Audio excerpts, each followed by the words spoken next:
म्हणजे ही दारू तुम्ही किती वेळेला जरी बंद केली, आता पोलिसांचे आकडे जे आहे ते पोलिसांचे आकडे अनेक वेळ मी दारूबंदी खात्याचा मंत्री असताना मला पोलीस अधिकारी सांगायचे की आम्ही एवढ्या ठिकाणी धाडी टाकल्या, 500 लोकांना पकडलं, आणि किती लोकांना पकडलं, किती धाडी टाकल्या, तरी हात भट्ट्या चालू असतात. या गल्लीमध्ये पोलिसांनी पकडलं की दुसऱ्या गल्लीमध्ये बाटल्या मिळतात. त्यामुळं हे बंद होत नाही आहे.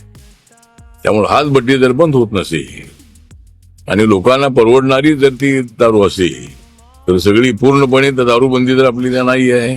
देशी दारूला परवानगी आहे किंवा परदेशी दारूला वाईन शॉपला परवानगी आहे. म्हणून माझं व्यक्तिगत मत असं आहे की त्याच्याशिवाय सगळे सहमत असतील असं नाही. पण हातभट्टीच्या दारूला जर परवानगी दिली तर त्याचा महसूल सरकारला मिळेल. त्यानंतर हातभट्ट्या ज्या आहेत त्या हातभट्ट्यांवर कंट्रोल ठेवता येईल. म्हणजे हातभट्ट्या म्हणजे तुम्ही दारू बनवता ती कशी दारू असावी, तर या दृष्टिकोनातून त्याच्यावर पूर्णपणे प्रशासनाचं कंट्रोल असेल. आणि मग मला वाटतं हे जे अशा पद्धतीची प्राणहानी होते आहे तर ही होणार नाही. त्यामुळे याचाही विचार सरकारने करावा.